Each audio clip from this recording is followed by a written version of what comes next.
So your second week of red phase is really where you do all the cool stuff.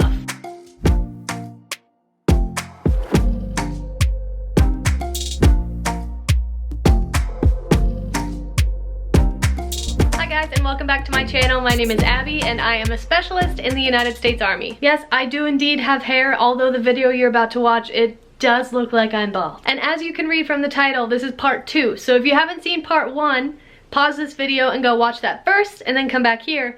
And if you're not subscribed to my channel, go ahead subscribe, because then you can hear about all of these basic training and Army tips and tricks and experiences. It's free. Be sure to like this video and leave a comment down below with any questions that you have, and stay tuned for the upcoming phases. Alright, let's get into it. The next day, day 9, we went to Victory Tower. The Victory Tower, you're gonna get a brief on everything, and you'll be split up into 2 groups. So 2 platoons will go here, 2 platoons will go there, and there are 2 major parts that happen at Victory Tower. There's the ropes course, and then there's obviously the rappelling part. So my group was in the one that went to the ropes course first, which was actually cool because it was kind of like a warm-up.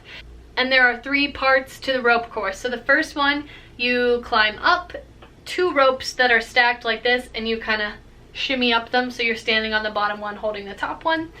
And then you have to come down the one in the middle, so they're all slanting upwards. And this is called the commando crawl, where you lay on the rope on your belly, and then you use your back boot to anchor you to the rope and pull you down. And let me tell you, this is so scary, because if you fall over, you can try and hold and pull yourself down to the platform at the bottom, but that takes a lot of upper body strength, which I still don't have. So this was probably the scariest part for me, but your girl made it down that commando crawl flawlessly.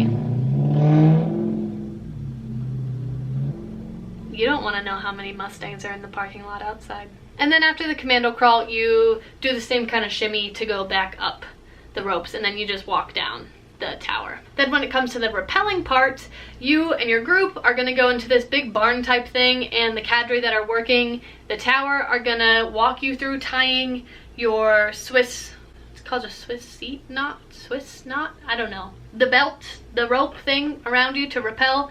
They're going to help you, and then they're going to check you and make sure you're okay. And then you're going to do a practice tower, so it's a tiny little mini tower, and that's going to be run by the drill sergeants from your company, just like the ones that are on actual Vic Tower. So once you do the little mini tower, then you can go get in line to go up to the real tower and rappel down. It's a 40-foot wall. It's kind of scary if you've never done it before. I've never done it before. I've never done any of the things I did in basic training before. But once you lower yourself back over the wall, get into that nice L shape, you're good to go. You're safe. You were taught how to do it. We had one girl just totally not do it. And we had another girl who was terrified. And she ended up doing it 2 or 3 times because she wasn't getting the technique, but she was absolutely shaking, scared of heights. So if you're a little bit afraid, just get the courage and do it, because you're going to be a soldier. Oh, I should also mention quickly that we rucked to Fit to Win. We just took our assault packs and then we bussed to Vic Tower. And the very next day, day 10, this all happens in 1 week. We did the gas chamber. Again, you can find videos of the gas chamber. I really didn't think it was that bad. The worst part for me was when we went in and they were making us do high knees in our uniforms. And I was like, well, these boots are heavy. And that night upon return to the company, something happened. Someone messed up really badly, and we were evicted from the barracks. So of course we were given some ridiculous time hack to meet. We had to bring everything out of our lockers downstairs and take it out to the PT field. And then we just continued on with our day like normal, and they kept making comments, they as in the drill sergeants, of, I guess you'll be sleeping outside tonight. Our stuff just stayed out on the field all day long until finally at night they were like, okay, you have 5 minutes to get all your stuff upstairs, which you have so much stuff. The stairwells are so small, so the males get to use one large stairwell, the main one, and then all the females have to use the extra back stairwell, which is about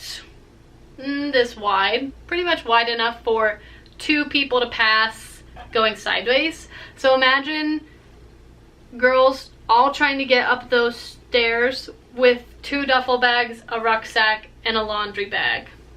Not a great time. Not a great time. But you make it happen. Just do what you gotta do. There's no reason stressing too much over making things happen when they give you these ridiculous time hacks that they know are impossible to meet. Just do your best. Keep moving. Don't be sassy. So pretty much at this point in red phase, our schedule looks like a 4:30 wake up, PRT, breakfast, then have class or training or an event or something, then have lunch, then have class, training, event, da-da-da. And then sometimes in the evening we would do supplemental PRT, and then we would eat dinner, then go to bed. Day 12, we started doing some combatives, which I absolutely hate. Then came a Sunday, and now we're on to day 14, week 3 of red phase, your supposed final week of red phase. This is the week where your red phase test is going to happen. You're supposed to have a test at the end of each phase to actually, you know, go to the next phase. So we're studying for the red phase test, and then that happens the next day on day 15. And it's really not a big deal if you've been like paying attention the whole time. I went into reception knowing the Soldier's Creed, knowing the Army song, knowing the warrior ethos and the Army values. Those are all things that I would highly encourage you to know before you leave. For the red phase test, we tested in person in little groups with drill sergeants from other companies, and we would just have to, again, like recite certain things or do some facing movements, really easy stuff. And then we took a written test, and for the written test we literally went over every question the day before. So I'm assuming most companies will do that. It's really not difficult. They'll probably ask you questions about the different bugle calls and customs and courtesies and chain of command.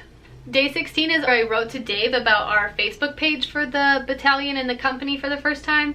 And so I assume this would happen with every battalion because you should all have the chance to order those basic training videos and pictures and stuff. The pictures that they take should be posted to a Facebook page somewhere, so that's a really cool way for your family to keep up with you. Day 16 is where we went to the confidence course, and this was, whew, I thank my group a million times over because I could not have done this stuff without them. Perkins, if you ever see this video, I love you. Perkins is a trumpet player, and so we went to AIT together, and he's just a wonderful human being, and he's very tall. So the confidence course, again, is more team building activities, and we were split into smaller teams for this.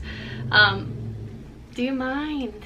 So we were in groups of 4, and a few of the obstacles were closed when we were there.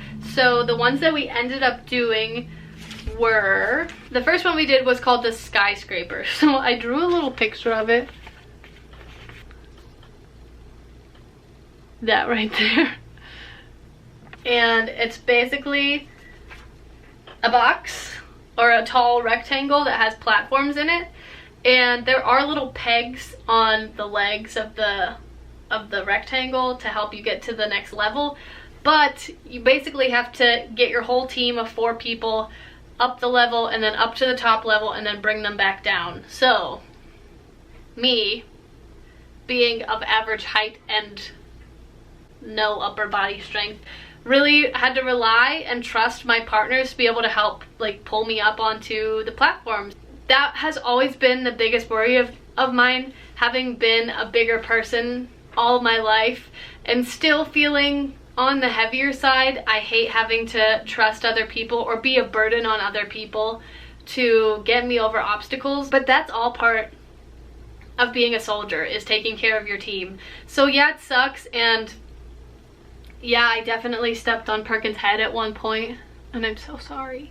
But I don't think he or any of my team would hold anything against me, and it's literally in our warrior ethos to never leave a friend behind. That got really sappy, but yeah, these were all really cool obstacles that we did together. The next one we did were more walls to get over. So you start with like a short wall and then they get taller as they go, and again you just have to get all your people over the wall and then over the next wall and then over the next wall. All about teamwork. And then there was one individual obstacle in this where you had to pull yourself up this wall with a rope. Oh my goodness, it was hard. and it was the only thing that I ever failed in basic training. These are events where you don't get a negative for not being able to do one. If you are just obviously abstaining from doing any of them, you're not going to get a go for the day. But for me, I really tried this wall like 3 times, and finally I could not do it. So you have to pull, you're pretty much perpendicular to the wall, and you have to pull yourself up. And I could get up to the top, and there's a drill sergeant sitting at the top, and then you have to be strong enough to pull your body up so that you can swing your legs over the wall, and I just could not do it. So I got myself up there 3 times, and then once I would get to the top, I just could not do it, and I slid down that dang wall 3 times. And yeah, that was kind of scary and it sucked, but I tried my hardest, and my drill sergeant saw that, and that's all that matters. After we did those 3 big obstacles, we went to this side trail where there were even more obstacles to do. And so this first one was the big rolly log that I've seen in videos before. Basically, it's a tall log, it's tall off the ground, and then it rolls on 2 platforms. So you have to like get up onto it and then roll over it. And let me tell you, that is difficult. And the next thing on that lane was the worst thing that I've ever done. And guess what it was called? It was called the Weaver. I drew another picture right there. It's kind of terrible. Basically, imagine 2 ladders stacked, like 2 really wide ladders stacked together, and you had to weave up the ladder and then weave back down the other side. Which doesn't sound that terrible, but we had to do it in the style of like a heel hook. A heel hook is in the climbing drills. So we literally had to crawl over top of them and then be hanging our entire body weight and then go back over. That was difficult, but I did it. And then I'm pretty sure there was one more like jumpy type obstacle on this lane, but nothing too major. And that was a long day. That night when we got home, I guess people were so tired that they forgot that in basic training world, unless you're inside, you run everywhere. So for whatever reason, we walked off the buses, and the drill sergeants weren't yelling at us or anything. They were just letting it happen because they knew what they were gonna do. They knew what they were gonna do. So we got back to our platoon lines, and that's when they went off. And they're like, oh, you think you can just take your time? And then we had the biggest company smoking I think that we had the whole time. And they didn't even care that we had our second APFT the next day. So after that company smoking, we were assigned lanes for the next day for the APFT, and I moved up from lane 15 to lane 11. So day 17 consisted of taking our APFT. I improved my scores a lot. That day we packed up all of our stuff for the hammer, which is the first FTX, the one that kind of closes out red phase. And we loaded all of our stuff up on the truck. And that's where we're gonna end this video. Please let me know if you like this detailed a video, and if you like my little stories interjecting throughout, or if you literally just wanna know what tasks you have to get done in each phase. Alright guys, that is all for red phase. Stay tuned to hear about the hammer and then the upcoming phases, white and blue, and graduation and all that jazz. Be sure to subscribe to my channel so that you can see when those videos come out. Thank you so much for being here today, and I will see you next time. Bye guys.